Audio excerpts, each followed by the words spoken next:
All right, let's jump right into this explainer where we decode the actual psychology behind why we struggle so much to do difficult tasks. You know that feeling when you find yourself endlessly procrastinating, hitting the snooze button for the third time, or just completely talking yourself out of a workout? Well, you're definitely not alone. Today, we're breaking down a really tactical 5-step playbook from our source material on how to actually override your own mind. We're going to dive deep into the psychology of doing hard things and give you the exact tools you need to take back control. Our source kicks things off with a pretty jarring realization. Your brain is not your friend. It's trying to protect you by keeping you soft, scared, and silent. I want you to really think about that for a second. Your mind's default setting is actually fighting your goals. We so often think of our brains as these perfectly logical engines designed to drive us towards success, right?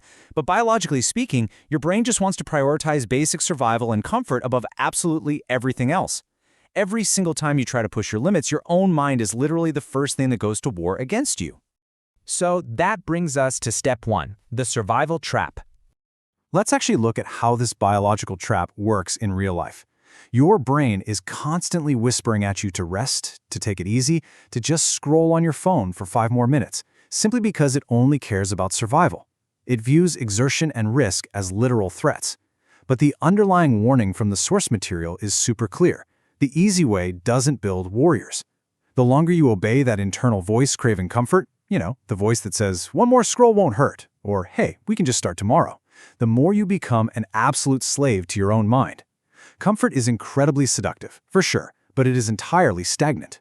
Because of this, every single day you are faced with an ultimate choice. On one side, yielding to your brain's desire for comfort turns you into a passive consumer or a watcher. Basically, people who dream big but never actually move to achieve those dreams. On the exact opposite side, resisting that urge and embracing the hard way builds active warriors and doers. The source makes a really compelling argument here that you simply cannot exist in the middle. You are constantly training yourself to be one or the other, based entirely on whether you choose comfort or you choose resistance. Moving right along, let's look at step 2, redefining the meaning of pain. Okay, so how do we actually fix this? If our default biology is completely working against us, what's the solution? Well, we have to pivot to a radical psychological reframe regarding exactly how we interpret discomfort. The crucial point here is that you have to stop running away from pain.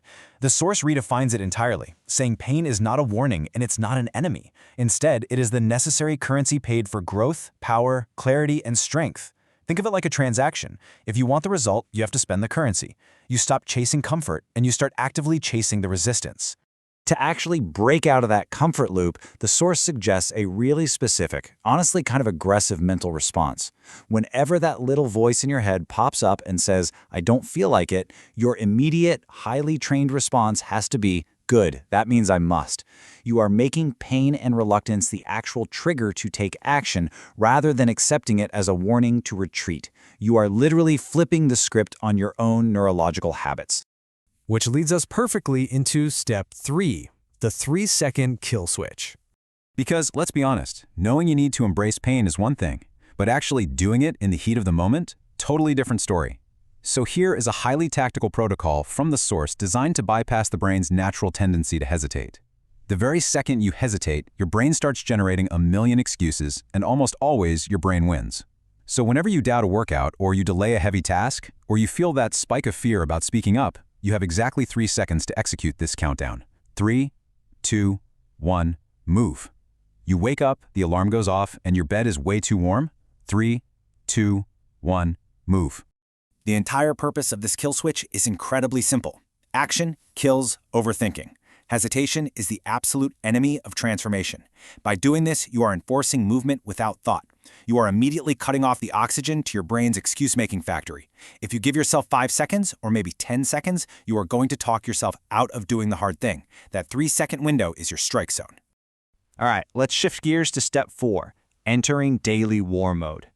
So, you might be wondering, how do we apply this consistently day to day without getting completely burned out or overwhelmed by massive, overly complicated routines? Well, the source heavily advocates for simplicity here. You absolutely do not need a 50-step morning routine. You just need to pick one daily discomfort ritual.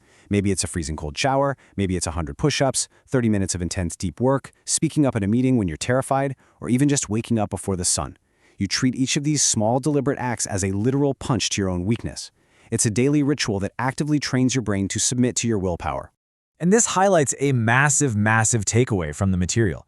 Your goal is not to feel ready.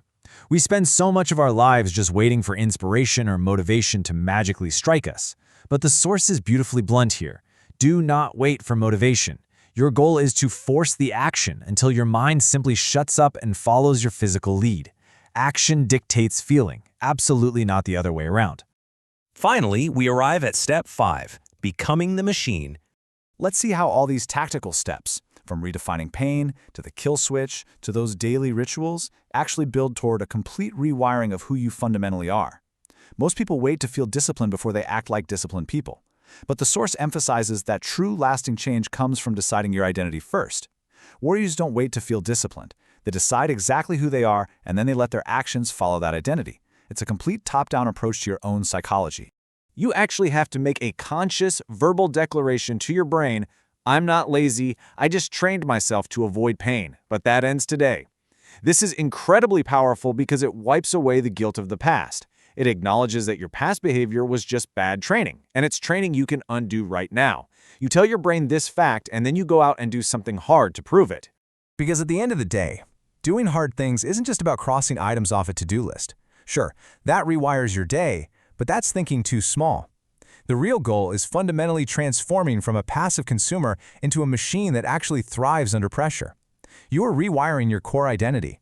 You are no longer someone who merely tolerates the hard things. You are someone who actively seeks them out, because that is simply who you are now. As we wrap up this journey into the psychology of doing hard things, we want to leave you with this final challenge directly inspired by the source material. You've obeyed your brain's desire for comfort for long enough.